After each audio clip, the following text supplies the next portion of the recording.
것을 허락하시는 은혜라는 말씀의 제목으로 함께 은혜를 나누어 보고자 합니다. 오늘 여호수아서 20장은 이제 가나안 땅 분배를 모두 완료한 후에 도피성 제도를 수립하는 장면이 여호수아 20장의 장면입니다. 하나님은 땅 분배를 마친 이스라엘 사람들에게 너희들을 위해 내가 도피성을 만들었다라고 알려주며 설명하는 본문이 오늘 20장입니다. 우리 2절의 말씀을 한번 읽어보도록 하겠습니다. 시작. 이스라엘 자손에게 말하여 이르기를 내가 모세를 통하여 너희에게 말한 도피성들을 너희를 위해 정하여. 모세를 통하여 너희에게 이 도피성 제도를 말하였다라고 합니다. 즉 이 도피성 제도는 지금 여호수아 때 처음 만들어진 것이 아니라 이미 모세 시대 때부터 하나님이 계획하셨고 하나님이 이스라엘 백성들을 위해서 만들었던 것임을 알 수 있습니다. 오늘 2절 말씀에서 주목하고 싶은 부분은 하나님이 이스라엘에게 말했다라는 동사입니다. 말했다. 여호수아서 안에서는 하나님이 말했다라고 할 때에 이 말하다라는 단어를 히브리어 아마르라는 동사를 줄곧 계속 사용했었습니다. 우리 한글 성경에서는 똑같은 말하였다로 표현이 됐지만 여호수아서 안에서는 계속 아마르라는 단어가 사용이 되었었습니다. 이 아마르라는 단어는 그냥 일반적으로 철수가 말했다, 영희가 말했다라는 이런 대화하다라는 의미입니다. 그런데 여기 20장 2절에는 하나님이 말씀하셨는데 아마르가 아닌 다바르라는 동사가 사용이 되었습니다. 다바르라는 뜻도 말하다라는 뜻이 있기는 하지만 조금 더 진중한 하나님의 말씀이라는 뜻이 담겨져 있는 단어입니다. 여호수아서에서 계속해서 사용되던 일상의 대화인 아마르라는 단어가 아니라 오늘 다바르라는 조금 진중한 하나님의 말씀이라는 단어가 사용되었는데 이게 왜 중요하냐면 사실은 이 다바르라고 하는 단어 자체가 뭐 독특하거나 특이한 그런 것은 아닙니다. 성경 곳곳에 하나님의 말씀이 아주 많이 나와 있는데 오늘 이 다바르라는 단어가 왜 중요하냐면 여호수아서에서는 한 번도 다바르라는 단어가 나오지 않고 일상의 언어, 하나님이 아마르, 말했다 이런 일상의 언어만 나오다가 다바르라는 단어가 유일하게 여기에서만 등장하는 단어이기 때문에 하나님께서 오늘 그냥 일상적인 대화로 이스라엘 백성들에게 말하는 것이 아니라 오늘 중요한 것을 말하고자 하는 것입니다. 내가 너희들에게 아주 중요한 말을 한다. 내가 너희들에게 아주 잊어서는 안 되는 중요한 말을 한다. 다바르, 내가 너희들에게 말씀을 전한다 라고 표현하는 본문이 오늘 여호수아서 20장 2절에서 유일한 표현이기 때문에 그렇습니다. 자녀를 키우면서 자녀들과 이런저런 대화를 많이 나누죠. 그런 일상적인 대화를 아마르라고 한다면 자녀들이 만약에 위험에 처해 있을 때 또 위험할 것 같을 때 너 그거 하면 안 돼. 너 그거 하면 절대 안 돼. 너 거기 가면 절대 안 돼. 그러니까 그 자녀를 보호하고자 말하는 부모의 어떤 긴박한 말, 엄중한 말 이런 말들은 다바르라고 생각하시면 우리가 아마르와 다바르의 차이를 조금 이해하실 수 있을 것입니다. 하나님께서는 이스라엘에게 오늘 정말 중요한 이 도피성을 주시면서 내가 너희들을 보호할게. 위험하면 여기에 반드시 숨어. 아니 그러면 너희들도 죽임을 당할 것이다. 하나님 오늘 도피성 제도를 이스라엘에게 말씀하시면서 진지하게 말씀하시는 것입니다. 정말 중요하다라고 말씀하시는 것입니다. 이것을 강조하는 것이 오늘 여호수아서 20장 2절에 하나님의 말씀 다바르라는 단어입니다. 그런데 우리는 또 도피성에 관한 오해가 있습니다.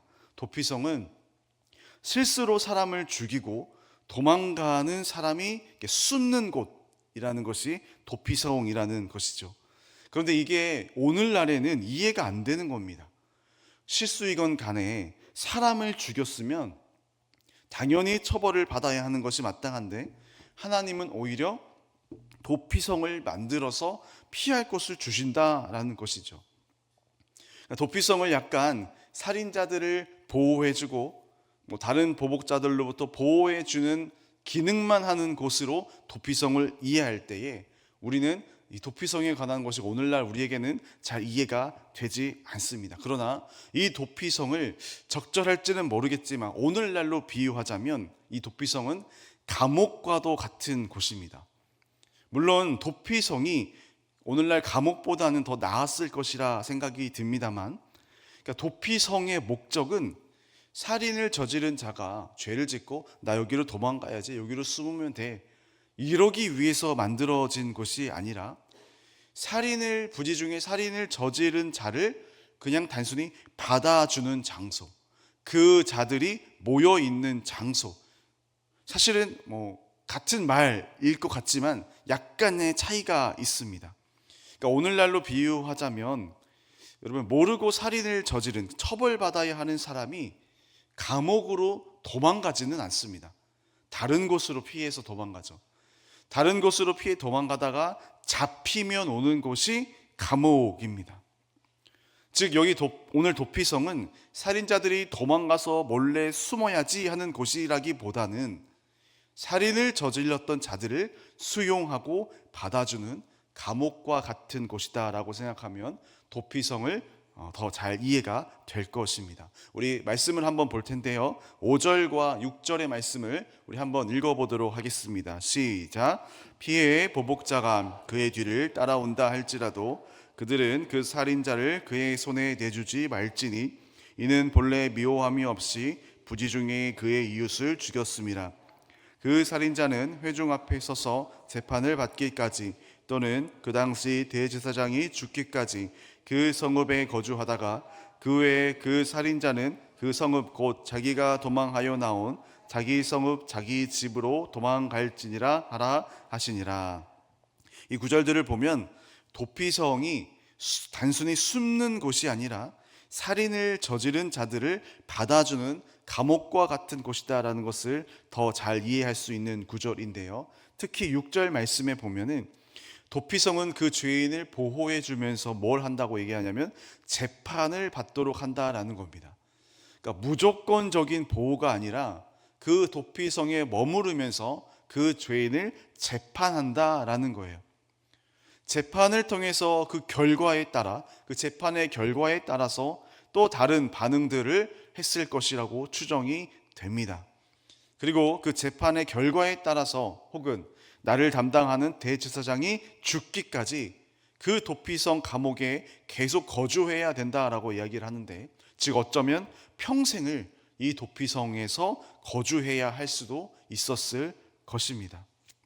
여러분, 그런데 이것은 그때 당시에 제정하신 하나님이 이스라엘 백성들을 보호하시려는 방법이었습니다.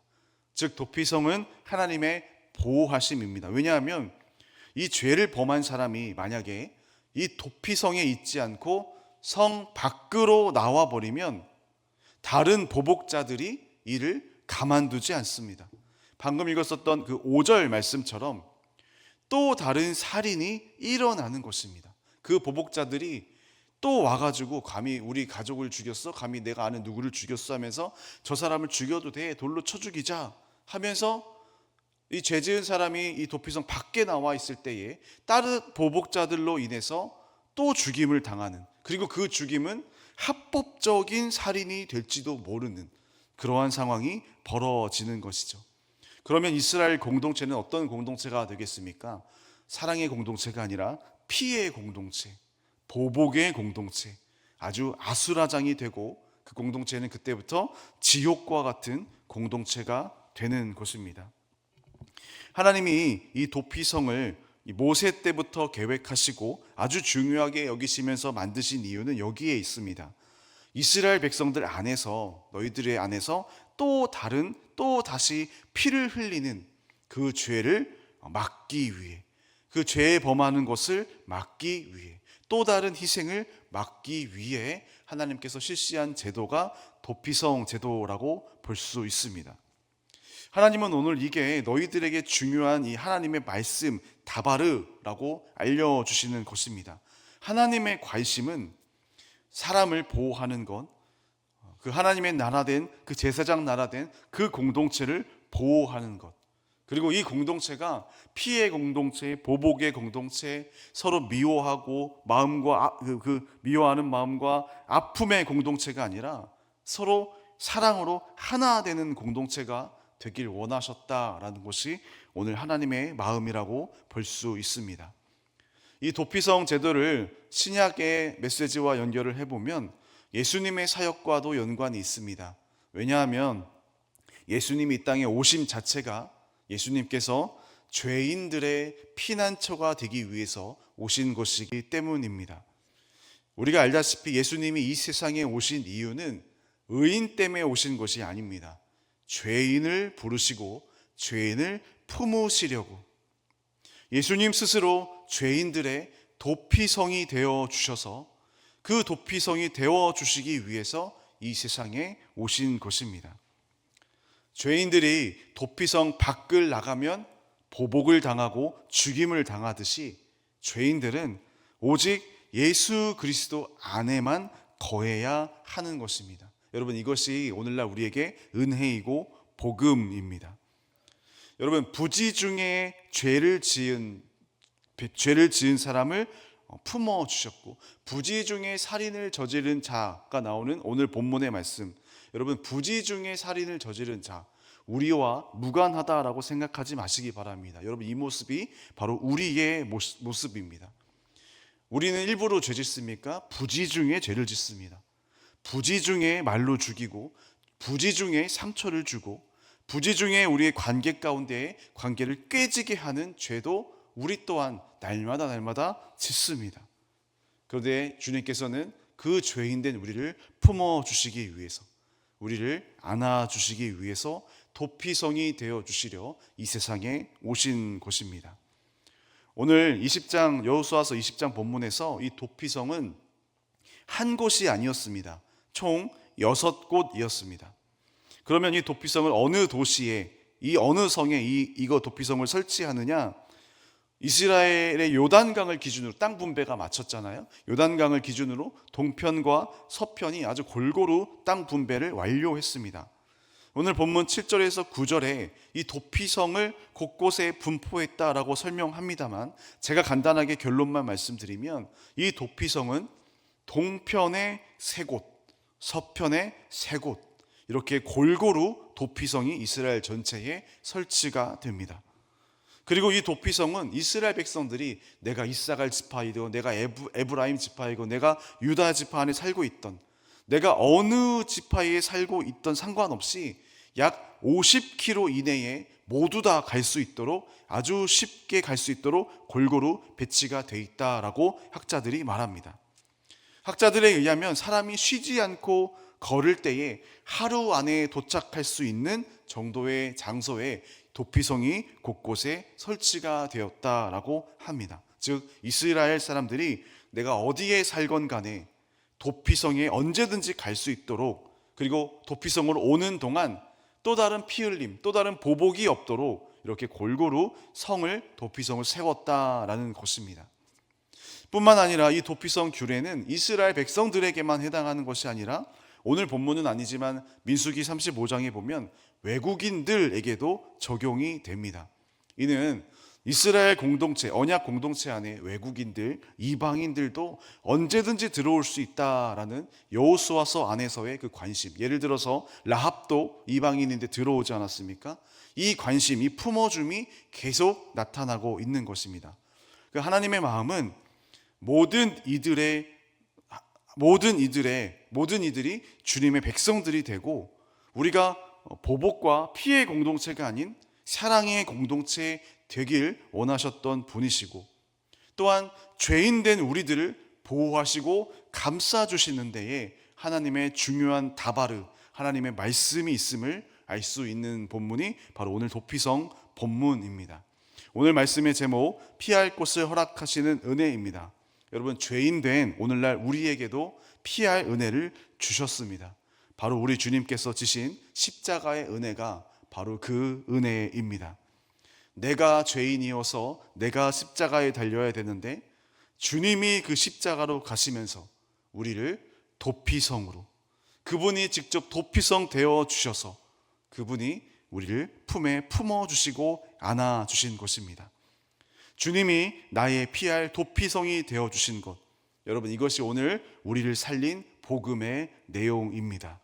그래서 오늘 이 새벽 가운데 다시금 우리 죄까지도 다 안아주시고 품어주신 그분의 사랑을 다시금 깨닫고, 우리가 어려운 일 있을 때, 힘든 일 있을 때 이 새벽 시간에 우리의 도피성 되신 그분께 다 올려드리고 주님의 그 은혜와 사랑을 다시 한번 경험하시는 이 새벽 되시기를 주님의 이름으로 축원합니다.